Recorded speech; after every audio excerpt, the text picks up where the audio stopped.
NLP Oke. itu apa, Pak? Dan kenapa Bapak bisa masuk ke bidang itu? Ya, jadi NLP itu adalah sebuah ilmu sebetulnya, ilmu praktis tentang bagaimana pikiran kita beroperasi. Jadi sebetulnya disebut juga dengan manual of brain.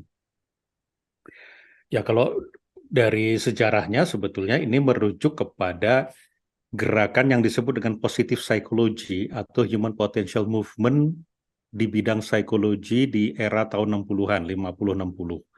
Hmm. Pada saat itu psikologi berkembang dengan dukungan empirik berupa orang-orang yang sakit. Jadi bagaimana orang-orang yang dysfunction itu disembuhkan. Lalu bagaimana orang yang sudah sehat tapi dia ingin mengeluarkan segenap potensinya dari nol menjadi plus. Nah, itulah yang kemudian muncul yang disebut dengan human potential movement atau positive psychology yang tokoh-tokohnya kemudian dimodel oleh Richard Bandler. Dia memodel bagaimana Fritz Perls, yaitu seorang gestalt terapis, melakukan terapi dengan kata-kata tertentu, struktur bahasa tertentu, kok bisa manjur. Nah, kemudian dia juga memodel bagaimana Virginia Satir, seorang family system terapis, orang yang tinggi besar, tapi begitu dia berhadapan dengan orang yang lebih kecil, orang yang lebih suaranya lebih lembut, kok dia bisa nge-match. Kemudian dia juga bertemu dengan Milton Erickson di model, kok kata-katanya itu menusuk, masuk, bekerja di dalam diri seseorang sehingga sembuh, menghasilkan sesuatu outcome tertentu. Nah, modeling ini dirumuskan yang kemudian sekarang dikenal sebagai NLP, Neuro Linguistic Programming. How our language of the mind, bahasa bahasa pikiran, bahasa pikiran itu ada gambar, ada suara, ada kata-kata yang bisa mempengaruhi neurologi kita, sistem saraf kita program sehingga kita punya perilaku tertentu dan akhirnya memiliki excellency tertentu. Nah, jadi apapun kondisinya, masalahnya tidak pernah ada di kondisi. Masalahnya tidak akan pernah ada di kata-kata orang. Masalahnya tidak akan pernah ada di situasi. Masalahnya itu selalu ada di sini. Di otak. Makna, Iya. keyakinan, nilai-nilai, aturan, identitas, rule, konsep, imajinasi, semua itu sumber masalah sekaligus sumber keberuntungan. Di Hmm. sini ini sumber curse, kutukan, Iya. sekaligus sumber bless. Blessing. Jadi NLP itu membantu kita bagaimana menjadi excellence dengan mengoperasikan diri kita. Sepenuhnya kita sebagai pemilik diri, pemilik jiwa, pemilik pikiran kita. Kita tidak beroperasi sebagai korban. Ya, victim itu adalah membiarkan sesuatu di luar dirinya berkuasa atas dirinya. Hmm. Maka dia meletakkan kuasa kepada status sosial dia. Wah, gue kan orang miskin. Ya, gue kan nggak layak kalau begitu. Gue kan dulu IP gue cuma 1 koma. Mana mungkin lah gue bisa sukses. Meletakkan kuasa kepada sesuatu di luar dirinya, atribut-atribut dirinya, entah itu pengetahuannya, entah itu statusnya, entah itu identitinya, entah itu hasil pengkondisian aturan hidup masa lalu, baik dari orang tuanya, dari lingkungannya. Ah, lu apaan, lu gendut, misalnya dibully kan. Ah, lu nggak berharga. Akhirnya kata-kata orang lain di masa lalu di suatu tempat tertentu itu dijadikan satu identitas bagi dirinya dan akhirnya dia korban dari keputusannya mengambil atribut-atribut itu sebagai identitas dirinya. So, sesungguhnya sejatinya tidak ada orang korban, semua orang pelaku. Cuma ada orang yang sebagai pelaku memutuskan dirinya sebagai pelaku Dan sebagai pelaku memutuskan dirinya untuk playing victim. Iya. Saya nih goblok, Pak. Makanya saya salah-salah mulu nih kalau kerja. Loh, siapa yang bilang kamu goblok? Bahkan orang tua saya sendiri bilang saya goblok, Pak. Bos-bos saya sebelumnya bilang saya goblok. Sebentar, siapa yang mengizinkan kamu goblok? Siapa yang memutuskan kamu goblok? Diri sendiri. 2007 saya belajar yang namanya neurosemantics. Nah, neurosemantics itu adalah advance atau pengembangan dari ilmu NLP. Kalau tadi ditanya tentang NLP, NLP itu tahun 70-an, maka neurosemantics itu tahun 91-92 mulai berkembang. Nah, bedanya apa? Bedanya kalau NLP itu lebih ke bagaimana kita menampilkan sesuatu dalam bioskop pikiran kita yang mempengaruhi kejiwaan kita, tindakan kita, dan hasilnya. Misalnya gini, saya dimarahi bos. Nah, kalau orang dimarahi bos itu rasanya gimana? Ya, Kacau. kacau. Waduh, wah, Iya, kacau. bete banget dah. Iya. Nah, di ilmu NLP ada yang disebut dengan metode scramble teknik, yaitu gambar suara apapun representasi dalam pikiran kita yang kita represent, itu kita acak. Misalnya, bos itu wajahnya kita acak, kita jadikan gambar yang lucu-lucu. Misalnya badut, wah lucu. Kemudian suaranya itu kita edit, yang tadinya wah gitu, kemudian jadi wah. Jadi kitanya perasaan kita menjadi berbeda kan? Neurologi kita menjadi berbeda. Nah, itu NLP menolong kita untuk supaya kita memiliki state. State itu pikiran, emosi dan tubuh yang lebih kondusif.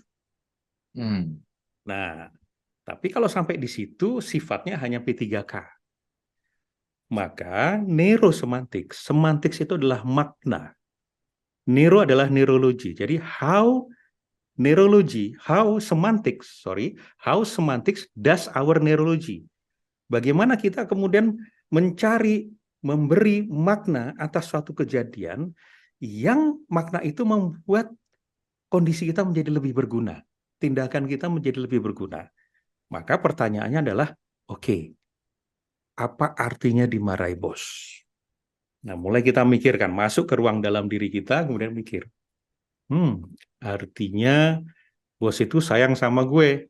Ah, lu GR doang lu, bos. Belum tentu bos sayang sama lu. Apalagi makna yang lain. Berarti sebetulnya bos itu sedang memberitahuku bahwa apa yang kulakukan, hasilnya maupun prosesnya, belum sesuai dengan harapan bos. Makanya bos marah. Orang marah pasti ada sebabnya. Orang marah karena ada harapan yang tidak terwujud. Maka fokus pada harapannya. Kalau gitu harapannya apa? Ya harapannya kita ngerjakan yang benar dong. Prosedur dong, SOP dikerjain dong. Tingkat service levelnya dibagusin dong. Quality-nya dibagusin dong. Etis dong. Jangan sembarangan dong. Oh iya ya, berarti itu arti dimarahi bos. Apalagi artinya? Oh berarti artinya aku jadi tahu apa yang perlu aku perbaiki. Terus apalagi artinya? Aku jadi tahu apa yang perlu aku pelajari. Karena aku nggak punya ilmunya, makanya aku ngerjakan begini kan karena aku nggak punya ilmunya, nggak punya skillnya. Aku jadi tahu aku perlu belajar apa, mengembangkan skill apa. Nah begitu kita sudah belajar, kembangkan skill, kita terapkan, hasilnya bagus sesuai dengan harapan bos, bos marah nggak? Nggak marah lagi. Tapi apa yang terjadi pada diri kita? Yang terjadi adalah kompetensi kita sudah bertumbuh, berkembang, meningkat, lebih kuat dari sebelumnya. Apa manfaatnya? Nah, manfaat kan suatu pemikiran lah ya. Apa manfaatnya kalau gitu? Betul, berarti dimarahi bos. Manfaatnya adalah diberi feedback supaya kita berkembang. Jadi pilih mana? What is your decision? Mau bete kalau bos marah atau gimana? Lebih berguna bos marah atau lebih berguna bos cuek? Ya, lebih berguna Ya. bos marah ya. Wah, kalau gitu bos marah itu peristiwa yang berguna bagi saya. Nah, yang tadinya kita kalau dimarahi bos bete, sekarang kayaknya udah sebulan gue nggak pernah dimarahi bos, jadi bete gue. Wah, salah apa gue nih kok nggak pernah dimarahi bos? Malah kebalik, Iya. mengubah makna. Nah, itulah neurosemantics. Marah nggak apa-apa. Marah adalah emosi. Emotion is just emotion. Emotion is not command to do something. Bukan berarti kalau kita marah kita banting pintu. Bukan berarti kita marah kemudian kita gambar orang. No. Bedakan antara emosi dan tindakan. Emosi itu selalu benar. Nggak pernah bisa kita salahkan. Lu jangan marah dong, lu kan bos. Nggak bisa, gue tuh marah. Gue kan ngeliat orang korupsi, masa gue diem aja. Gue ngeliat orang Iya. telat mulu, masa gue diem aja. Gue marah karena gue ada nilai-nilai integritas gue, kejujuran gue, kedisiplinan gue yang dilanggar sama orang. Ada harapan gue supaya kita itu profesional tapi tidak dilakukan sama orang itu. Nah, artinya marah sedang memberitahu kita, sinyal penanda ada experience yang berbeda dengan expectation. Hmm. Perbedaan antara apa yang terjadi dengan pemikiran kita, dengan harapan kita, dengan nilai-nilai kita. Berarti marah itu selalu benar, karena marah itu simptom. Masa orang nggak boleh demam? Lu jangan demam, gue tuh demam. Gitu. Lu jangan marah, nih gue tuh marah. Nah, cuma ketika kita mulai menyadari, kita memahami, oh, this is my emotions.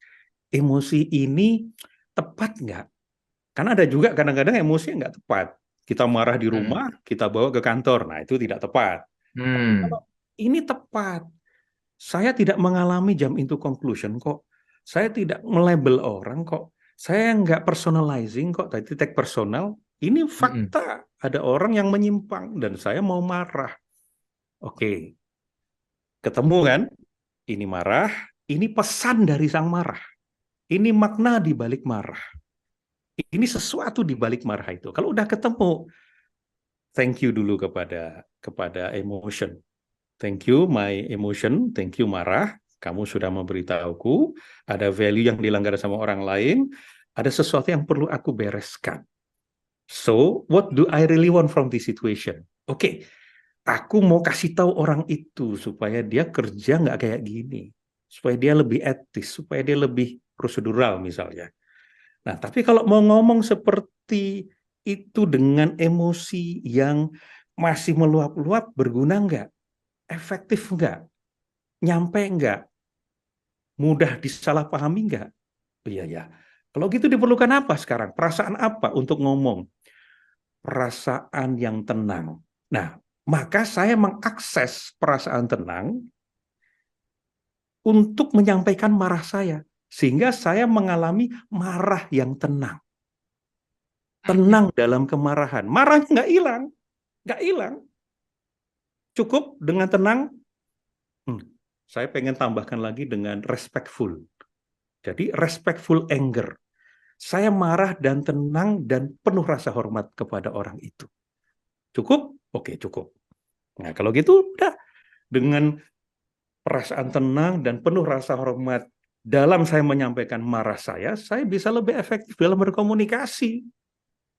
Nah, itulah yang disebut dengan kita menjadi tuan, pemimpin, leader Hmm. terhadap diri kita sendiri.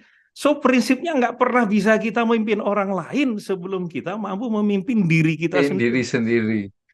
Oh, Sebelum kita damn, ya. komunikasi sama orang lain, nggak bisa kecuali kita udah beres berkomunikasi dengan diri kita sendiri. Ya, orang marah, ngomong, berdebat dalam sebuah emosi itu tidak akan ada hasil yang bagus. Nah, Kalau kita berdebat itu, kadang-kadang juga, oke, emosi marah, konflik, kita sedang konflik. Kita bukan hanya tentang emosinya, tetapi tentang our understanding about why dia itu konflik sama kita. hmm, Sesungguhnya konflik terjadi paling sering adalah karena perbedaan makna, perbedaan tafsir, perbedaan perbedaan intensi. Sesuatu ada di sini kan. Nah, maka Hmm. sebelum kita kita memberesi, kita perlu masuk ke alam pikiran dan perasaan orang yang kita ajak Hmm. konflik ini. Hmm. Kenapa yang membuat dia itu ngomong begitu kepadaku? Pasti ada Hmm. sebabnya. Gak mungkin dia ngomong gak ada maksud baik. Karena setiap perkataan kita, setiap tindakan kita, itu di belakangnya pasti ada maksud baik. Setiap orang, setiap tindakannya ada maksud baik. Koruptor, ada maksud baiknya. Bikin diri jadi kaya, kan baik itu. Maling, rampok, buat cari makan. Itu baik. Caranya yang salah. Salah. Caranya yang keliru, yang tidak sesuai dengan norma dan undang-undang. Itu yang kita bereskan. Tetapi maksud baiknya pasti punya. Nah, kita cek dulu maksud baiknya seperti apa. Kemudian apa keyakinannya, apa aturan dalam pikirannya, apa trauma-trauma dia, apa harapan dia, mengapa dia milih jalan itu. Dari posisi orang yang kita ajak konflik, kita bisa masuk ke alam pikiran posisi orang yang netral. Seandainya ada teman gue yang nggak berpihak antara gue sama dia, kemudian datang melihat gue konflik sama dia, kira-kira dia bakal mikir apa tentang konflik ini. Nah, ketika kita sudah mulai masuk alam pikiran perasaan orang netral, kita udah mulai, oh ya jangan-jangan dua-duanya punya maksud baik nih, mau mau majukan perusahaan, cuma caranya aja yang beda, keyakinannya yang berbeda, ada ego investment di sana ternyata, misalnya begitu. Hmm. Oh ini ternyata soal cara ngomong saja. Nah dari orang Hmm. netral, kemudian masuk ke alam pikiran dan perasaan expert, orang yang menguasai sistem. Oh, kalau presiden director, CEO melihat konflik gue, dia akan ngomong apa? Kalau ini konflik dengan istri, kalau konsultan perkawinan yang senior itu melihat situasi ini, dia akan menasihatkan apa? Itu posisi keempat. Satu lagi, posisi God views, ultimate wisdom. Kalau Yesus, kalau Nabi Muhammad, kalau Buddha melihat aku seperti ini konflik sama dia, apa yang dia akan kasih tahu aku? Nah, kita punya banyak sudut pandang. Ya, Level. dari situ saja boleh jadi yang tadinya marah menjadi lebih, oh oke, okay, lebih netral, lebih tenang, lebih wise. Pak Pasati pernah lihat gak ya di sebuah organisasi ataupun dari pengalaman Pak Prasetya training perbedaan generasi generasi Hmm. sekarang dengan generasi Gen Z, milenial, boomers dari view-nya Pak Prasetya apa yang benar-benar menyolok nih?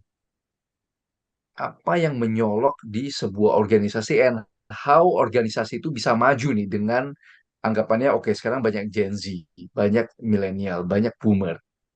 What are your views? Ini tidak sederhana sebetulnya, Oh. karena pembentukan penjara generasi, penjara label generasi, itu siapa yang bikin? Ya kita punya andil. Kemudian membiarkan orang mengidentify dirinya sebagai, ya gue kan Gen Z, gue kan millennials, wajar dong gue begini. Saya pernah dengar di Korea itu tidak mengenal antara utara ya. Utara itu ini baru dengar saya karena saya belum pernah ke sana. Bahkan orang yang masih kecil, remaja, muda, dewasa, mereka punya pakem-pakem perilaku yang sama terhadap sesuatu, penghormatan kepada orang tua dan seterusnya. Saya pikir berarti ini adalah konstruksi budaya masyarakat setempat. Maka ketika kita menguatkan label generasi yang akhirnya justru memberi perbedaan, menyatakan suatu perbedaan bahwa perusahaan itu ini berbeda loh seperti ini, Ya sudah, kita akhirnya ikut permainan itu, ikut permainan label generasi. Kita terpenjara di sana. Hmm. Padahal we are human. Itu adalah ciptaan kita. Mau nggak di perusahaan kita sendiri, minimal lah ya. Kita nggak usah di tingkat negara lah, tingkat sosial yang lebih luas. Di Hmm. perusahaan kita sendiri, mulai kita masing-masing belajar untuk beroperasi fully as human, not zombie, not robot. We are human. Kita diberi sumber daya dan modal oleh Tuhan kepada kita. Ya, ada otak reptil, otak mammalian, ada neocortex, prefrontal cortex yang fungsinya adalah reflection, refleksi, thinking, kemudian moral di sana ada, ethics ada di sana, decisions, di mana perilaku umum yang dikonstruksi oleh media, oleh budaya, itu udah di sana saja. Karena kita sedang mau membangun efektivitas budaya di perusahaan kita. Perusahaan itu. Sehingga bayangkan kalau seandainya tidak ada kolonial, tidak ada milenial, tidak ada Gen Z, tidak ada gen apa lagi. Tapi ini adalah kita as family in these organizations. Kita mau seperti apa we conduct, bagaimana kita treat orang, bagaimana kita menghadapi masalah, bagaimana kita menghormati pendapat, bagaimana kita membuka diri untuk berbagai kemungkinan benar dan kemungkinan salah. Bagaimana what if, what if, what if. Kalau what if itu kita setuju bersama, bukankah itu menjadi identitas dari perusahaan yang tidak lagi dipenjara oleh gen-gen yang seperti tadi. Nah, tapi sekali lagi, ini kan bukan sesuatu yang mudah. Ini nih kompleks karena Ya, orang yang ada di perusahaan kita pun sudah juga dia bergaul juga dengan dunia luar yang begitu kan, hustle ya, culture dan lain-lainnya itu. Nah, maka neurosemantik sendiri itu tidak mau menganut yang disebut dengan tipologi orang.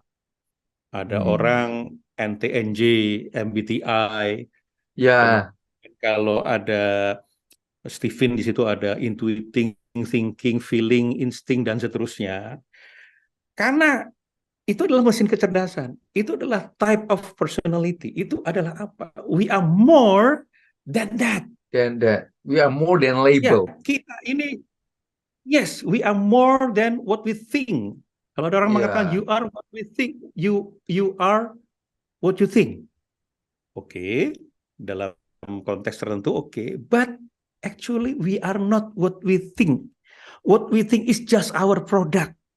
We are more than what we think. ya, Masa kita menyamakan diri kita sebagai produk kita? Our thought is our product. Jangan sampai ya. itu sebagai produk kemudian kita jadikan berhala untuk mengatur diri kita. Kita yang ngatur. Iya, kita we are more complex than that. Iya kan? Kita sebagai manusia itu jauh lebih powerful and more complex. Jadi begitu kita mikir, oh ya kita kita label A A B C segala macam itu kita jadi ya nggak bisa berkembang. Kita jadi stuck, Dan right? kita Jadi ya kayak meniadakan apa-apa potensi yang sebenarnya kalau tanpa label itu potensi itu akan keluar. ada orang label itu bahaya sekali ya. Bahaya, Labeling, bisa bahaya. Karena labeling mereduksi realitas orang yang begitu lengkap, manusia yang begitu lengkap, hanya sebesar label saja. Lu Gen Z, lu karakter lu begini. Jadi untuk itu gue perlu perlakukan lu begini. Wah, kita ini manusia, bukan robot. oh man, gila sekali. Dan saya tuh ya maksudnya sebelum ini saya selalu bilang, oh ya dia dia orangnya begini. Saya udah mulai melabel. Ya kan begitu kita put labels, artinya kita udah put limit seseorang itu. Maka Udah diatasi, put limitation. betul. Maka labeling itu diatasi dengan reality testing. Seandainya kita tidak melabel, label itu bukan tidak berguna. Ada satu konteks akhirnya kita berguna. Label misalnya kita belum pernah ketemu sama seseorang, kita mau ada negosiasi bisnis, ya, kita pelajari dia orang mana, orang Batak. Oh, orang Batak itu umumnya itu kan labeling kan sebenarnya. Hmm, Stereotyping itu kan kombinasi antara labeling dengan generalization. Itu hmm, namanya stereotyping. Wah, oke, orangnya akan begini-begini. Kalau orang Makassar tuh akan to the point, akan begini, dia do dan hmm, don't-nya hmm, begini. Oke, nggak apa-apa. Ini bekal aja. Tapi hmm. begitu kita ketemu reality testing, bener nggak? Kalau nggak, segera kita adjust. Adjust. Yes. This is, di depan kita ada manusia. Kita terlalu terlalu kagum dengan teknik-teknik komunikasi yang kita bawa sampai kita lupa bahwa di depan kita itu ada manusia yang perlu kita dengarkan sebagai manusia. Ada manusia yang kita bebaskan dari pandangan bahwa dia itu sumber duit. Dia bisa kok ngasih duit kita lebih besar daripada yang kita kira kalau kita memanusiakan dia. Ya, Kita punya kepentingan, akhirnya menggunakan dia untuk kepentingan kita. berarti Pak Pras itu training bukan hanya organisasi, tapi juga negosiasi ya. Communication, negotiation. Itu aplikasinya. Hmm. Nah, saya sebagai neurosemantics trainer mengajari ilmu di balik ilmu. Jadi strukturnya, how, jadi bukan langsung teknik negosiasinya, karena masing-masing saya tidak menguasai semua semua industri, saya tidak Betul, menguasai semua bidang, tapi saya betul. menguasai structure of thinking, prosesnya sehingga ketika, jadi gini, saya tidak membantu Anda ya, saya membantu Anda agar Anda dapat membantu diri Anda Di- sendiri canggih dalam hal negosiasi, dalam hal komunikasi, dalam hal leadership, dalam hal terapi. Nah, itu kerjaan saya itu sekarang. Hmm. Bisnis is about people kan. Bisnis melayani people, di run oleh people. People.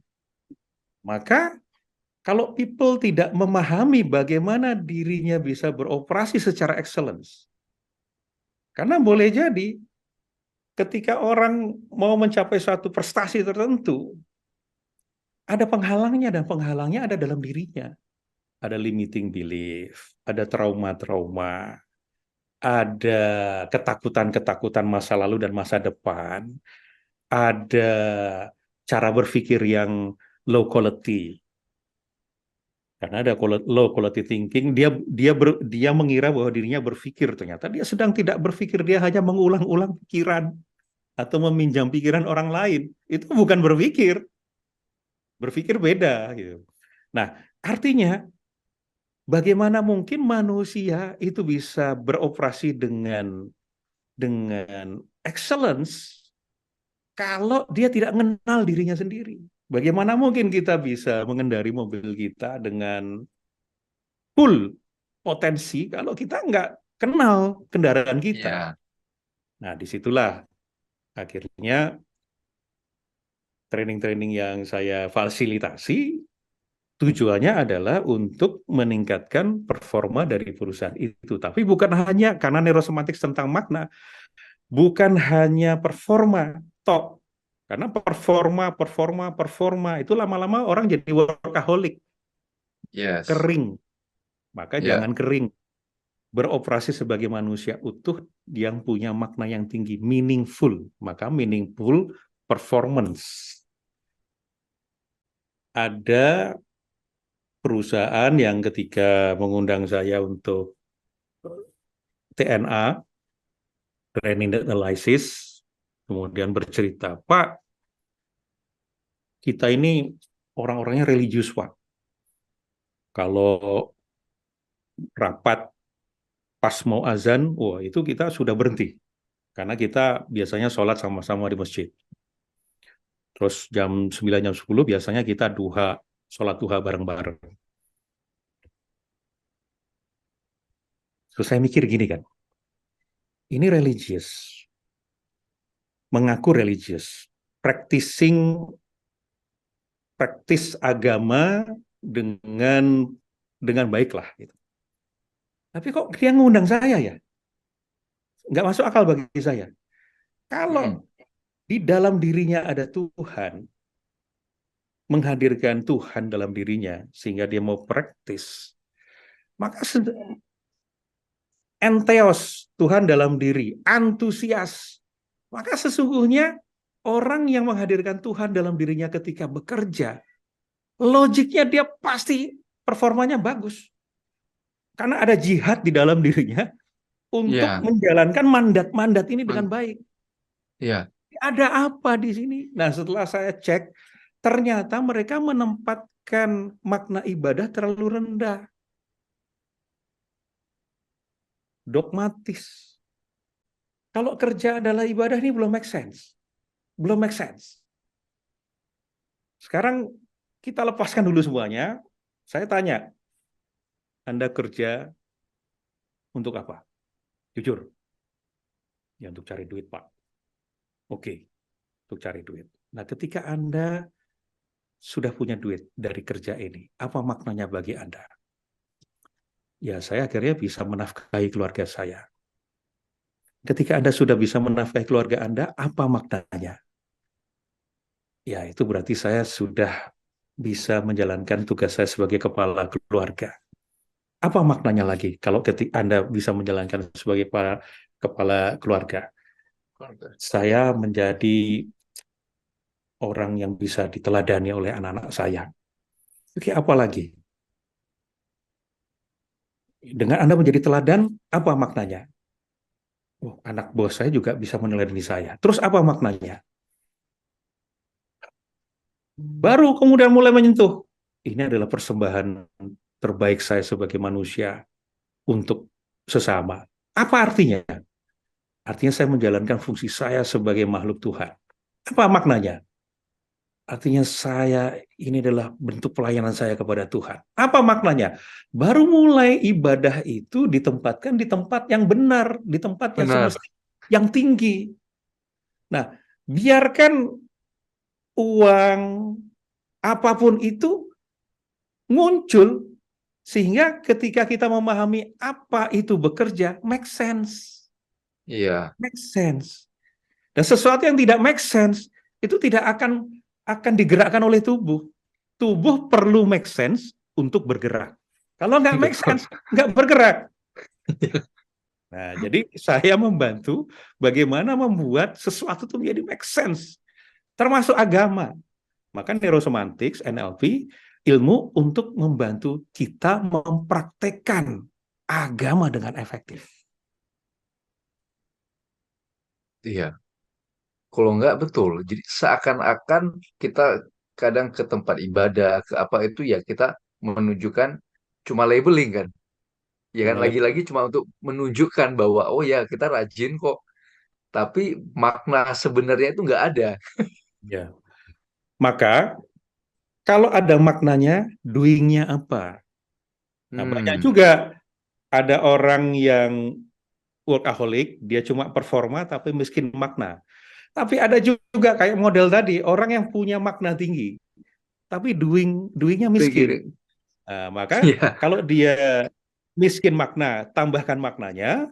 Kalau dia miskin doing, tambahkan doing-nya. tambahkan Itulah orang yang duitnya. Yes. actualize, yang self actualize, yang segenap potensi itu akan terpakai semua. Kayak kayak kadang ya umur-umur 20-an dia tahu dia berpotensi, tapi ya karena dia males, dia nggak mengeluarkan potensi dia sepenuhnya. Akhirnya masuk ke ranah ya you being depressed karena dia nggak bisa Ya, mengekspresikan potensi dia. dan kita juga perlu gali malesnya itu apa kan? Karena Right. kan sebetulnya juga lu ngapain sih males main game mulu, nonton drakor mulu? Hmm. Sorry ya, gue rajin main game, gue rajin nonton drakor. Berarti kan nggak ada orang males. Semua orang rajin. Cuma rajinnya itu arahnya kemana? Nah, jangan-jangan orang males itu adalah orang yang rajin yang tidak tahu arahnya Rajin. itu kemana, Oh masa depan yes, dirinya gitu. yes. Ketika dia kemudian mendapatkan sesuatu yang penting dalam hidupnya, maka pasti akan diperjuangkan. Sesuatu yang penting pasti Hmm, diperjuangkan. Kalau tidak diperjuangkan, ya pasti tidak penting. Nah, hmm. maka ketika kita menemukan gap, kok anak buah gue pada males-males ya? Jangan-jangan kita sebagai leader yang belum mampu memasukkan atau memframing mereka dengan sesuatu yang penting bagi kehidupan mereka yang selaras dengan apa yang penting bagi perusahaan. Nah, perusahaan. Hmm. Ya, ini yang saya paling takut, yang kejadian di perusahaan, yang perusahaan-perusahaan kecil ini yang saya bangun. Ini yang saya paling takut, Pak. Hmm. Jujur. Gimana keep the fire itu burning. Jangan sampai anak-anak muda ini udah merasa, ah, ya udahlah, ya udah begitu aja. Yang penting masuk kerja, pulang ya udah gitu. Ya kan? Itu yang Maka, kita maka sebagai. ya, nah maka perlu dibangun yang disebut dengan strategic intent.